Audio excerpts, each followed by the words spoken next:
नमस्कार दोस्तों, स्वागत है आपका मेरे YouTube चैनल जीएस प्लेनेट पर। आज हम लोग 17 अक्टूबर 2021 की महत्वपूर्ण खबरों और उन पर संभावित प्रश्नों को देखते हैं जो एग्ज़ाम के लिए बहुत ही ज़्यादा महत्वपूर्ण होंगे। तो शुरू करते हैं आज का पहला प्रश्न। देखिए, पहला प्रश्न और दूसरा प्रश्न दोनों एक दूसरे से रिलेटेड है। एक ही न्यूज़ पर दो अलग अलग प्रश्न जो संभावित बन सकते हैं उस पर मैंने निकाला है। ठीक है, पहला प्रश्न है कि हाल ही में जारी विश्व की सर्वश्रेष्ठ एम्प्लॉयर 2021 की रैंकिंग में कौन सी भारतीय कंपनी ने टॉप किया। Which Indian company has topped in world's best employer 2021 ranking. Tata industries, Reliance industries, Adani group of industries या पतंजलि। तो ये जो रैंक जारी हुई पूरी दुनिया के लिए जारी हुई है, उसमें इंडियन कंपनी की भी अलग से लिस्ट है। उस इंडियन कंपनी के अलग से लिस्ट में नंबर 1 जो कंपनी साबित हुई है वो रिलायंस इंडस्ट्री। और ये रिलायंस इंडस्ट्री अगर ग्लोबली देखें तो दुनिया की सबसे बेहतरीन कंपनियों में से 62वें रैंक पे है। और इसी रैंक में जो दुनिया के अलग अलग कंपनीज़ हैं उनकी जो रैंकिंग जारी हुई है उसमें जो है किसने टॉप किया, उसमें सैमसंग ने टॉप किया। ध्यान दीजिए, अगर ग्लोबल रैंकिंग पूछा जाएगा then you have to choose Samsung. अब but if you asked about Indian companies then you have to choose Reliance. ठीक है, रिलायंस 62वां सबसे बेहतरीन कंपनी चुना गया है इसमें, और इंडिया की तरफ से वो पहली रैंक है। और ग्लोबली अगर रैंक देखें तो सैमसंग नंबर 1 पे है। यहाँ पर देखिए नंबर 2 पर IBM कंपनी है, इंटरनेशनल बिजनेस मशीन। इसके साथ मेरी कुछ यादें जुड़ी है, I have worked for it. ठीक है, और जब ये 2011 में 100 साल हुआ था तो उस समय मैं ज्वाइन किया था यहाँ को। ठीक है, हो गया, पुरानी बातें हो गई, छोड़ दीजिए। रैंक देख लेते हैं।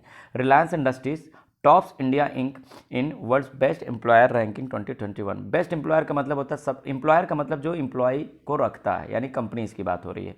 बेस्ट एम्प्लॉयर, इसे हिंदी में नियोक्ता बोलेंगे। अगर वहाँ पर नियोक्ता मैं लिखता क्वेश्चन में तो ज़्यादा बेहतर होता है, लेकिन ठीक है, इतना समझ में आता है सबको एम्प्लॉयर इंग्लिश। ठीक है, तो बेस्ट एम्प्लॉयर कौन बना है? रिलायंस भारत की तरफ से। और दुनिया की तरफ से नंबर 1 कौन बना है, बताया भी। ठीक है, दुनिया की तरफ से सैमसंग। बाकी इस लिस्ट को पढ़ लीजिएगा। अगला क्वेश्चन, हाल ही में किसे भारतीय बैंक संघ का चेयरमैन चुना गया है? रिसेंटली हुआ has been elected as chairman of Indian Bank Association. Bank का एग्जाम जो देंगे, मेंस में GA आता है, जनरल अवेयरनेस, वहाँ पे प्रश्न बन सकता है, और SSC में भी ये प्रश्न बन सकता है। AK गोयल सही आंसर है इसका। क्या होगा? AK गोयल को भारतीय बैंक संघ का, इंडियन बैंक्स एसोसिएशन का चेयरमैन अपॉइंट किया गया है। और ये देखते हैं, देखिए अभी ये है AK गोयल। AK गोयल इस समय प्रेजेंटली क्या है, यूको बैंक के चीफ हैं। यूको बैंक जो कि एक पब्लिक सेक्टर बैंक है, एक सार्वजनिक बैंक है, सरकारी बैंक है, इसके ये चेयरमैन है। ठीक है, अब इनको इंडियन बैंक एसोसिएशन का चेयरमैन बनाया गया है। अब प्रश्न ये उठता है, what is Indian Bank association? तो समझिए, इसका गठन हुआ था, अच्छा नहीं बताएंगे, आपको बताना है कि IBA का इस्टेब्लिशमेंट कब हुआ था, व्हेन इट वाज इस्टेब्लिश्ड। आपको कमेंट करना है। बच्चों, आप लोग कमेंट नहीं करते हो, कमेंट किया करें। इससे क्या होगा, जब आप खुद सर्च करके कमेंट करेंगे तो वो फैक्ट आपको जीवन भर याद हो चुका होगा, राइट। और आप लोग प्लीज़ लाइक भी किया करें, इतने सारे लोग देखते हो, लाइक कर दिया करेंगे तो मेरा ही कुछ फ़ायदा हो जाएगा। आपका नुकसान तो हो नहीं रहा। वीडियो को प्लीज़ ज़्यादा से ज़्यादा लाइक किया करें। अगर कोई डाउट है, कोई और सजेशन आप देना चाहते हैं वीडियो को क्वालिटी को इम्प्रूव करने के लिए, all the constructive suggestions are welcome. ठीक है, हाँ, तो IBA के बारे में बात करते हैं। इसका आपको गठन बताना है, व्हेन इट वाज स्टैब्लिश्ड इन। ठीक है, ये बताना है सबको, और होपफुली आज कमेंट करेंगे। IBA का काम क्या है? देखिए, इंडियन बैंक एसोसिएशन मतलब क्या है? भारत में जितने भी बैंक होते हैं, देखिए अगर बात करें कितने प्रकार के बैंक होते हैं, तो भारत में 3 तरह के बैंक होते हैं। How many types of banks are there? 3 तरह के बैंक होते हैं। पहला होता है कमर्शियल बैंक। क्या होता है बेटा? Commercial bank. ठीक है, कमर्शियल बैंक यानी कि इसे व्यावसायिक बैंक भी कहा जाता है या व्यापारिक बैंक कहा जाता है। क्लियर है?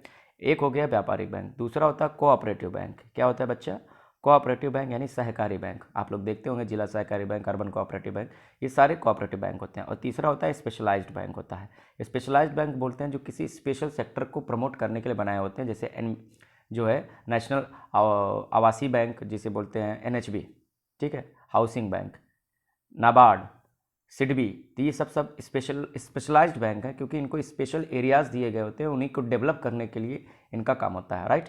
कोऑपरेटिव बैंक कैसे बैंक होते हैं? ये non profit no loss bank होते हैं। इनका काम क्या होता है? कोऑपरेट करना, अलग अलग सेक्टर के बीच में कोऑपरेट करना।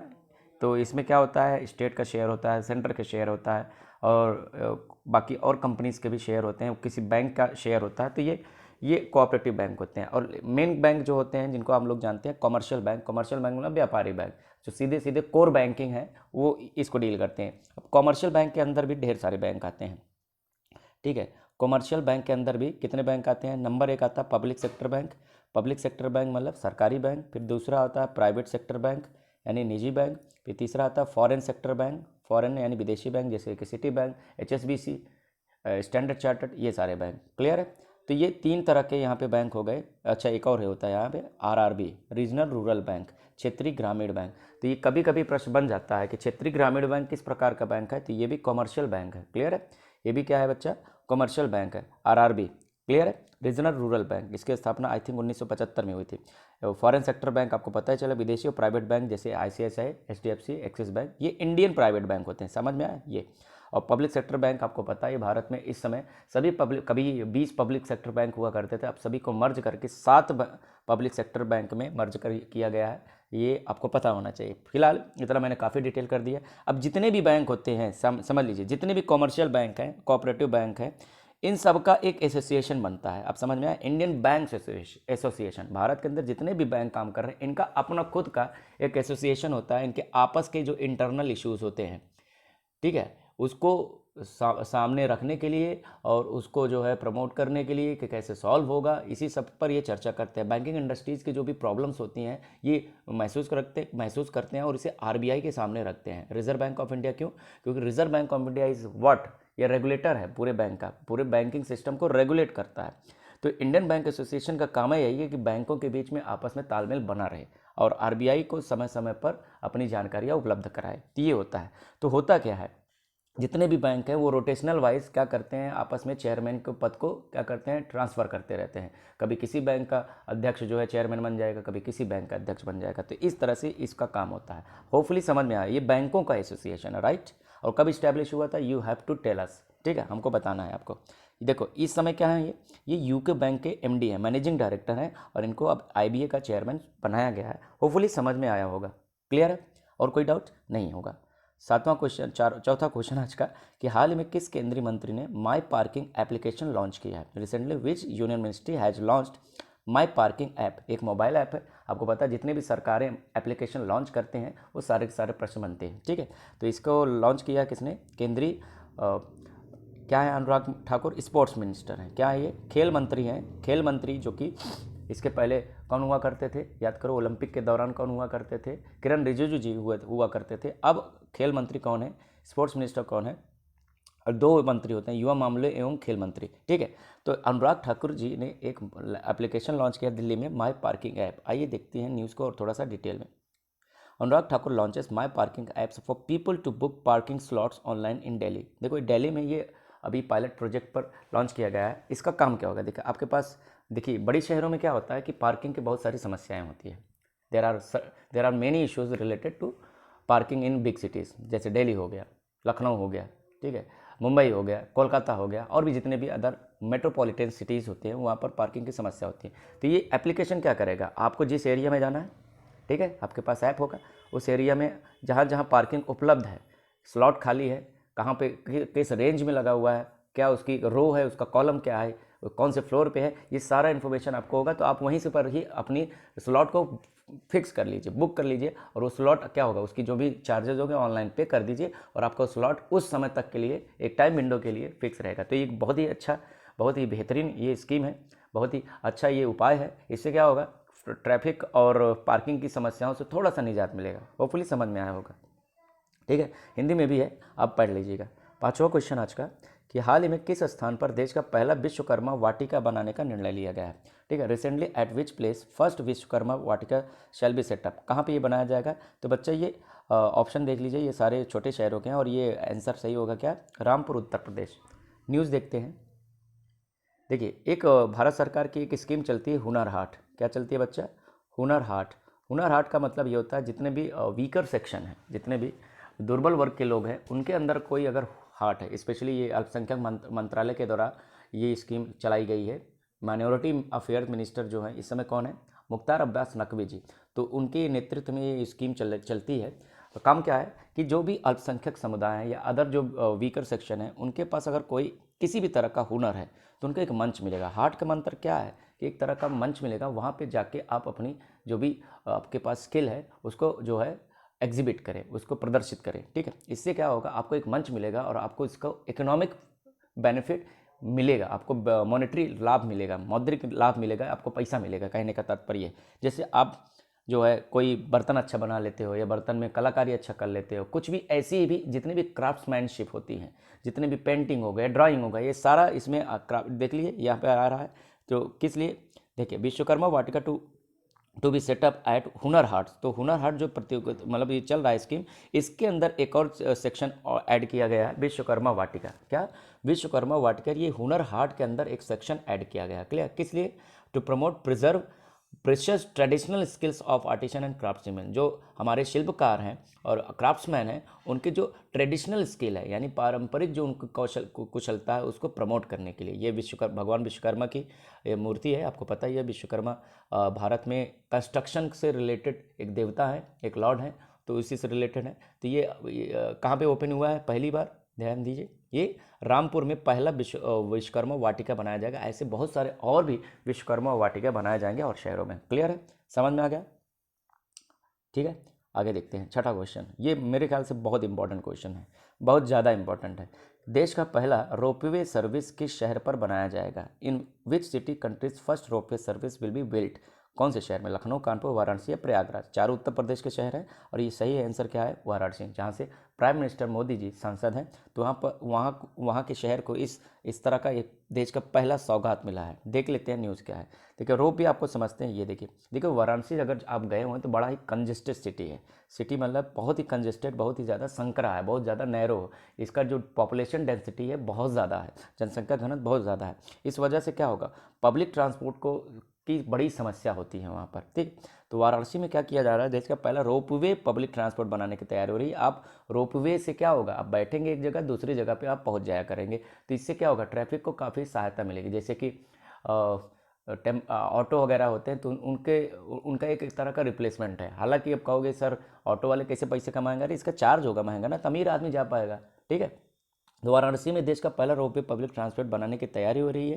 ठीक है, ये दुनिया का मतलब भारत का पहला ऐसा शहर होगा जहाँ पे इस तरह के चीज़ें बनाई जा रही है। दूसरी बात आपसे एक और पूछा जा सकता है कि दुनिया में ऐसा पहला कौन सा है? तो दुनिया में 2 और देश है जहाँ पर पहले से इस तरह की स्कीम चल रहे हैं। ठीक है, जैसे कि एक है बोल्विया सिटी, बोल्विया जो कि बोल्विया कंट्री यानी कि साउथ अमेरिका की एक कंट्री है, वहाँ का एक शहर है। और दूसरा मैक्सिको सिटी जो कि मैक्सिको की राजधानी है। यहाँ पर भी इस तरह का रोपवे का जो है व्यवस्था की गई। ध्यान दीजिए पब्लिक ट्रांसपोर्ट है, पब्लिक ट्रांसपोर्ट का मतलब समझ रहे, शहरों के बीच में आपको जगह जगह जैसे मेट्रो होते हैं और क्या कहते हैं और भी जो पब्लिक ट्रांसपोर्ट सर्विसेज होती है, उसी तरह से ये काम करेगी। जैसे पहाड़ों पर आप लोग देखते हैं रोपवे, तो वो केवल एक सर्टेन डेस्टिनेशन तक आपको ले जाता है, लेकिन ये पब्लिक ट्रांसपोर्ट की तरह नहीं होता है। लेकिन वाराणसी में जो लगाया जाएगा वो पब्लिक ट्रांसपोर्ट की तरह लगाया जाएगा। आज का लास्ट क्वेश्चन, दोनों एक दूसरे से जुड़े हुए क्वेश्चन है, फिर भी बताते हैं।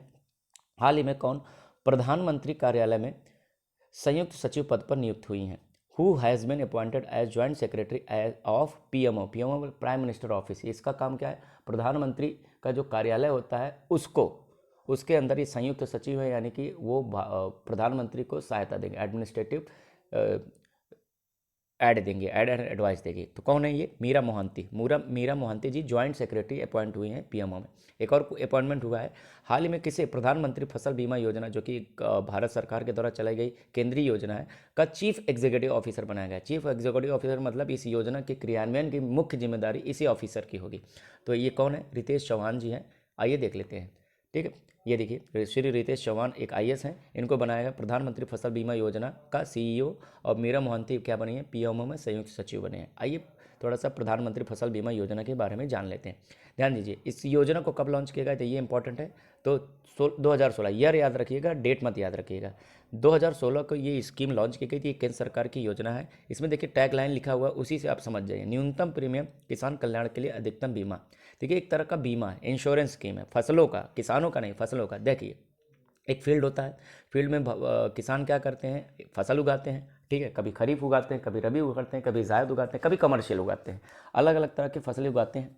ठीक है, तो कभी कभी क्या होता है, बाढ़ आ गया, फ्लड आ गया, फ्लड के बाद साइक्लोन आ गया, साइक्लोन के बाद बिजली गिर गई, लाइटनिंग हो गई, या कभी कभी क्या होता है टिड्डों का अटैक हो गया। याद कोरोना के समय 2020 में जो है टिड्डे यानी कि उसको ग्रास होपर्स बोलते हैं, उनका अटैक हो गया। तो इस तरह की जब भी नेचुरल कैलेमिटी की वजह से आग लग गई, फायरिंग हो गई, किसी तरह से नेचुरल कैलामिटी यानी कि प्राकृतिक आपदा की वजह किसी भी किसान का फसल अगर बर्बाद होता है तो उसकी क्या की जाएगी, तो उसको वापस दिया जाएगा, क्या, उसका हर्जाना दिया जाएगा। क्यों दिया जाएगा? क्योंकि एक तरह का इंश्योरेंस है, आपकी फसलों का इंश्योरेंस हुआ है और आपको क्या करना पड़ेगा, जाहिर सी बात है कुछ प्रीमियम पे करना होता है, 2% प्रीमियम, 5% प्रीमियम, इस तरह के प्रीमियम दिया जाता है और ये न्यूनतम प्रीमियम है। अच्छा, 2% या 5% का मतलब समझिए, लेट सपोज आपकी फसल की कुल कीमत मान लीजिए रही होगी 1,00,000 रुपये, तो आपको पेमेंट कितना देना है, 2% यानी कि 2,000 रुपये आप पेमेंट करके आप इंश्योर हो सकते हैं। अगर कभी ऐसा कोई आपदा आता है तो आपको ये 1,00,000 रुपये तक का मुआवजा मिलेगा,